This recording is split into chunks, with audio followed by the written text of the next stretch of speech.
Bab 527. Di kota pusat pemerintahan Lokana. Semalam, sekelompok pasukan berkuda bergegas pergi menuju balai prefektur. Orang yang memimpin di depan adalah Satria yang mengenakan baju zirah besi. Setelah sampai di depan balai prefektur, Satria pun turun dari kuda dan berjalan masuk. Kemudian, dia memberi hormat pada seorang pejabat yang mengenakan jubah merah sambil melapor dengan buru-buru. Pak, aku dapat berita bahwa Wira sudah datang ke kota pusat pemerintahan Lokana untuk berdagang. Sebelum tahun baru, Satria bukan hanya ditegur karena tidak kompeten, tetapi pangkatnya juga diturunkan menjadi panglima pendamping. Dia sudah berusaha agar bisa naik jabatan dari jenderal pendamping ke letnan jenderal selama 5 tahun dan menghabiskan uang 5 juta gabak.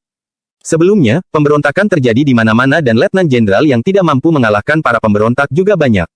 Jika bukan karena Wira yang membawa prajurit untuk mengalahkan Wolfi, Satria tidak mungkin terlihat tidak kompeten sehingga pangkatnya diturunkan.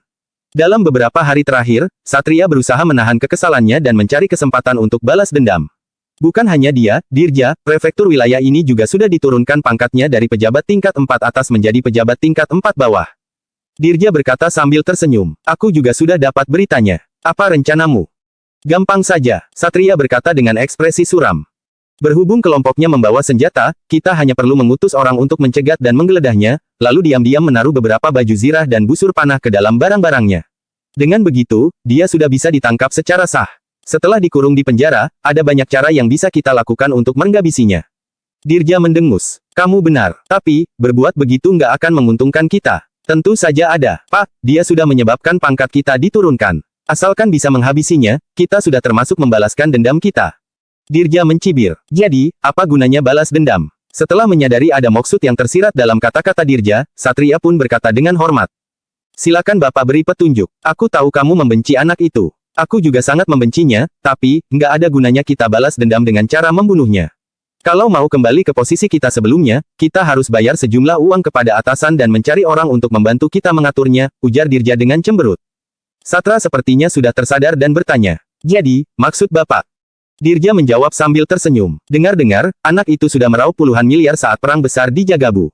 Dia sudah menimbulkan masalah yang begitu besar untuk kita. Sudah saatnya, kita meminta ganti rugi.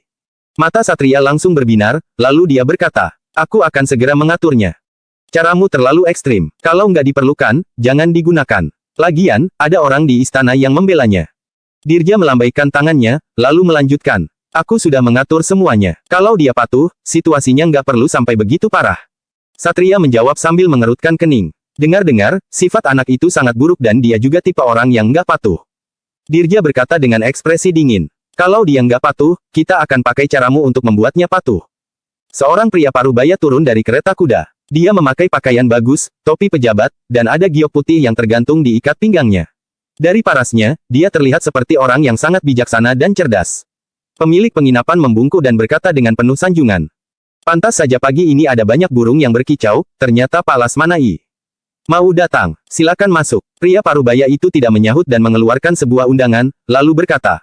Berikan ini pada Tuan Wira yang tinggal di penginapan kalian semalam. Pemilik penginapan menerima undangan itu, lalu berlari ke depan kamar Wira. Lasmana Pangestu.